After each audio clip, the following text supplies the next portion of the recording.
Nagkukulang ba ang ating Diyos? Pag-usapan po natin 'yan sa devotion natin na ito.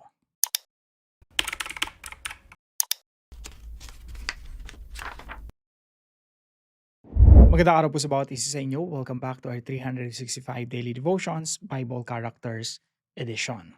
Binabati ko po muna sina Agnes Baserdo, Corazon Sangalang, and Juanita Simon. Maraming salamat po sa inyong pagsubaybay dito po sa mga devotions natin araw-araw. Binabati ko rin po si Toby Toledo, isang pagbati po kay Mama Ellen. Happy birthday po. Natutuloy po natin yung ating pag-aaral ng Biblia. Ngayon po ay nasa prophets na po tayo, no? Kakatapos lang po natin ang pag-aaral sa mga kings, sa mga hari ng Israel. So, ito po yung ating timeline. Tinapos po natin yung Northern Kingdom and then yung Southern Kingdom. At yung last devotion po natin ay nagtapos po tayo kay Zedekiah. So, ang gagawin po natin ngayon, we will go back in time. So, mula po dito sa timeline natin kay Zedekiah, nung pagkahulog ng Judah sa ilalim ng kapangyarihan ng Babylon, babalik po tayo sa mga naunang mga prophets. Sisimulan po natin kay Elijah sa panahon ni Ahab. So maganda po ito para ma-review tayo, no, kung ano mga nangyayari ng mga panahon ng mga kings na ito. At naisip ko nga nung una bumalik kay Samuel tsaka kay Nathan, pero nakita ko kasi na may mga devotions na tayo patungkol dito. Kaya mag-start po tayo ngayon kay Elijah. Now, ano po bang sinasabi ng Biblia patungkol kay Elijah?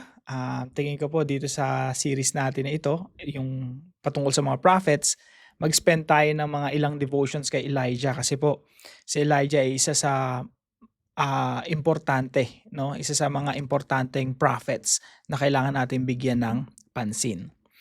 So, sabi po dito sa 1 Kings chapter 17, ito po ay panahon ni Ahab. So, tingnan natin, Elijah, panahon po ni Ahab hanggang sa early reign of Jehoram, no? Ito yung time ni Elijah. So, siya po yung nag-prophesy na si Jehu ang uubos sa lahi ni Ahab, okay? At yung prophecy na yun, pinasa-pasa yung message na yun hanggang kay Elisha, at si Elisha nagsugo ng prophet kay Jehu. At si Jehu po yung inanoint para husgahan at hatulan yung lahi ni Ahab. So si Ahab po ay isang probably the worst king, pinakamasamang hari sa Israel, sa Northern Kingdom. So during this time, sabi dito, now Elijah the Tishbite of Tishbe in Gilead said to Ahab, as the Lord, the God of Israel lives, before whom I stand, there shall be neither dew nor rain this years except by my word.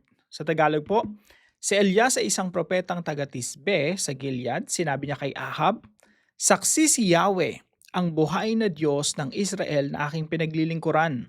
Hindi uulan ni hindi magkakahamog sa mga darating na taon hanggat hindi ko sinasabi.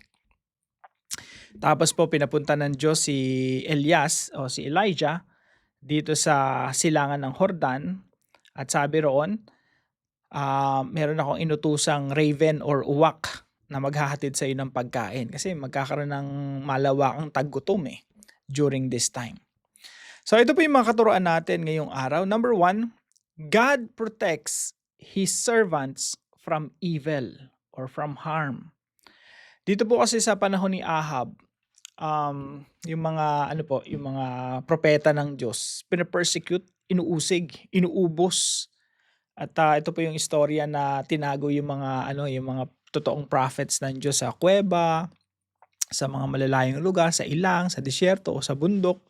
Basta hindi mahanap. Kasi nagkakaroon ng malawakang hunting, no, manhunt para sa mga prophets ng Diyos. Etong si Elijah, right after niyang sabihin yung prophecy, tinago agad siya ng Diyos. So sabi rito, hindi uulan ng matagal. Mamaya malalaman niyo kung gaano katagal yan. And then sabi rito, depart from here, turn to eastward and hide. Magtago ka, hide yourself by the brook Cherit, which is east of the Jordan. So yung Diyos, dun po sa lugar na yun, dun siya prinotektahan ng Diyos. At pag binasa niyo po yung story, no, hinahunting talaga si Elijah. Hindi lang si Elijah, kundi lahat ng mga prophets ng Diyos. Pinagpapapatay ni Jezebel na asawa ni Ahab. Si Jezebel, kung natatandaan niyo, siya yung evil queen.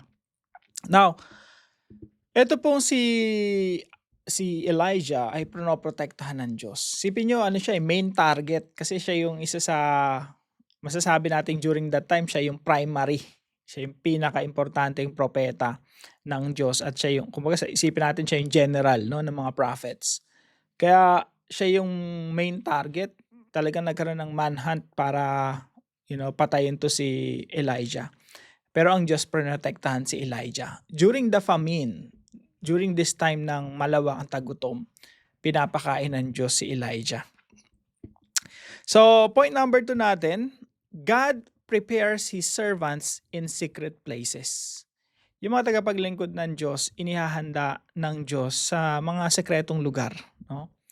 Not necessarily secret, no? Pero dito sa istorya ni Elijah, sa loob ng mahabang panahon, ilang taon din, no, na nandito siya sa lugar na ito.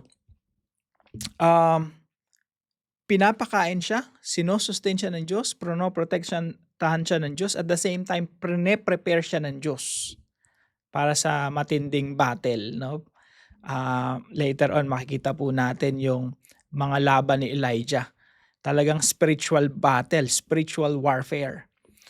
At dito po sa masasabi natin, ito yung silent days ni Elijah, na nandun lang siya at sinosustain siya ng Panginoon doon, no? Minsan siguro tayo, hindi ko alam sa sitwasyon natin, no? Minsan meron tayong mga ganun silent days, na para bang, Lord, saan ako pupunta? Dito lang ba ako? How long? Hanggang kailan ba ako nandito sa ganitong sitwasyon? Pero tandaan natin, yun po yung preparation days natin. Kung nasan tayo nilagay ng Diyos, yan yung preparation place natin. Diyan tayo inihahanda ng Diyos para sa mga matitinding bakbakan, no? Matitinding digmaan at mga hamon ng buhay. Ito pong si Elijah, ito yung preparation place niya. Kasi dito siya tinuturuan ng Diyos, lalo-lalo na magtiwala sa Kanya. And that brings us to point number 3. God provides for His servants in unexpected ways. Isipin niyo po si Elijah rito, pinapakain siya ng Diyos araw-araw, sabi dito, and the ravens brought him bread and meat in the morning, and bread and meat in the evening, and he drank from the brook. So, provide ng Diyos yung kanyang pangailangan. Pero isipin nyo, by faith ito. Yung ginamit ng Diyos, raven, yung isang klase ng uwak. Isipin nyo, kung ikaw si Elijah, hinatindan ka ng uwak ng pagkain, no? Wala kang magagawa, wala kang mahanap na pagkain yun lang talaga Tapos isipin mo, babalik pa ba yung uwak? Babalikan pa ba ako nito mamayang hapon o kinabukasan? So ito talaga yung preparation place At the same time, this is a place of God's provision and miracle, na matututunan talaga ni Elijah na magtiwala sa Diyos. Tayo rin po, darating tayo sa ganung sitwasyon, no, na walang ibang pag-asa, wala tayong ibang makakapitan, wala. During this time there was famine all over the land of Israel, throughout the land of Israel. Walang pwedeng magbigay sa iyo ng support o tulong, maliban na lang yung tulong ng Diyos. So darating po talaga tayo sa ganung sitwasyon, no, na wala na tayong makikitang makakatulong sa atin. Wala na tayong makakapitan. Diyos lang talaga. At doon ituturo sa atin ng Diyos kung paano magtiwala sa Kanya. Na siya lang talaga yung pagtitiwalaan natin, wala nang iba pa. So tandaan natin mga kapatid, God provides for His servants in unexpected ways, no? In many situations, or in some situations unexpected, no? Mysterious. Sa time nga ni Elijah, raven pa yung ginamit Kaya magandang tanong natin, bakit raven? Bakit uwak? At dapat ba natin itanong kung bakit pa uwak yun, no? Does it matter? Pag-usapan natin yan mamaya. So sa application po natin, unang-una po, confront powerful people with courage from God. Isipin niyo si Elijah ang kokomprontahin niya dito si Ahab. Yan yung hari ng Israel, ng Northern Kingdom. Pinakamasama. Tapos ang asawa nito yung evil queen si Jezebel. Hindi ko nga alam kung anong nangyari, ba't biglaan eh. Samantalang si Elijah kasi story ni Elijah, bigla na lang siyang sumulpot, no? Tapos kinausap niya yung hari. Sinabi niyang hindi na uulan, no? Ito yung judgment ng Diyos, ito yung kaparusahan ng Diyos. Hangga't di ko sinasabi, no? Hangga't hindi pinapasabi ng Diyos na uulan. So si Elijah, he was willing to confront even the king. Saan po siya kumuha ng tapang, lakas ng loob? Walang iba po kundi sa ating Diyos. Kaya po sa atin rin, no, basta nasa tama ka, sabihin mo, komprontahin mo kung sino dapat komprontahin. Of course, with gentleness, with kindness, with love. Speak the truth with love. Na mararamdaman pa rin ng tao na mahal mo siya, no? So, mga kapatid, wag tayong matakot kung sino man yung kakausapin natin. Minsan kasi nakakapanginig, no? Minsan intimidating yung mga boss natin, yung mga people in authority. Pero pag pinakausap sa atin ng Panginoon na kumprontahin sila, i-correct sila, i-rebuke sila, go ahead. No, do it with the courage from God. So confront powerful people with courage from God. Kailangan nating matutunan yan mga kapatid, lalo na tayo mga Kristiyano. Otherwise, mawawalan tayo ng impluwensya sa mundo. Kung mawawalan din lang tayo ng tapang, i-confront yung mga taong makapangyarihan. And number 2 po, consider your secret place as a place of preparation. Kung nasan ka man ngayon, maybe that's your secret place, that's your, this is the time of your silent days, na stuck ka sa isang lugar, hindi mo alam kung anong gagawin, hindi mo alam kung saan ka patutungo. Consider that place as your preparation place. Definitely, ang Diyos ay may pagdadalhan sa atin. Ang Diyos ay may misyon para sa atin.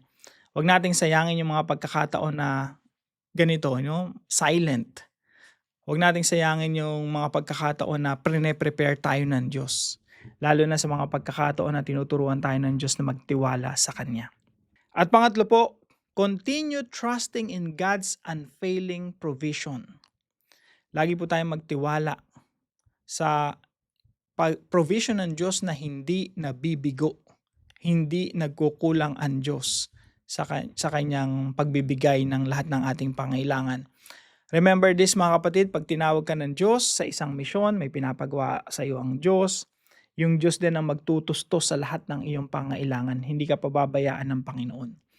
Hindi siya yung general natin na okay, sumaba ka sa gera tas hindi ka susuplayan ng bala, ng baril, ng pagkain at lahat ng iyong pangailangan. Hindi ganoon ang Diyos. Pag inutusan ka ng Diyos, sumabak sa isang misyon, He will provide everything you need in order to fight well. Sa panahon ni Elijah, no, yun yung tinuro talaga sa kanya magtiwala sa Diyos kasi wala siyang ibang kakapitan. Yan yung preparation place niya. So, ganun din sa atin, no? Magtiwala tayo sa Diyos dahil ang Diyos hindi nagkukulang. Now, para po sa ating discussion, are you in a season of preparation right now? What do you believe God is preparing you for? At para po sa ating dive deeper, ito na. Sagutin natin itong mga tanong na to. Why did God choose a raven to feed Elijah instead of a dove or a pigeon? Importante ba itong tanong na to? Bakit raven, hindi dove or pigeon? Ano ba yung pinagkaiba nila? Why did God choose a Gentile widow to provide for Elijah? After this kasi, ang inutusan naman ng Diyos yung isang widow. At tanong bakit? Number 3 po, what is the significance of 3.5 years of famine? Ayan na. Yung panahon na hindi umuulan, 3.5 years po yun. Ang tanong bakit? So pag-usapan natin yan sa dive deeper video natin. Tayo po yung manalangin. Heavenly Father, thank you for being our protector and provider. Give us courage to stand for truth even when we face powerful opposition. Help us trust that you are with us wherever you lead us. When you place us in hidden seasons, Teach us to see them as times of preparation rather than discouragement. Shape our character, strengthen our faith, and equip us for the work you have called us to do. Lord, help us trust your unfailing provision, even when circumstances seem uncertain. May we walk in obedience, confidence, and faith, bringing glory to your name. In Jesus' name, Amen and Amen. Maraming salamat po kay Sister Nora sa pagiging partner po natin sa devotion natin na ito. Pagpalain po kayo ng ating Panginoon. Na kung kayo po yung may natutunan, ipalam nyo lang po sa comment section right below this video. And please don't forget to share this devotion to your family and friends. God bless you po. See you po tomorrow 5 a.m. dito po sa ating Daily Devotions.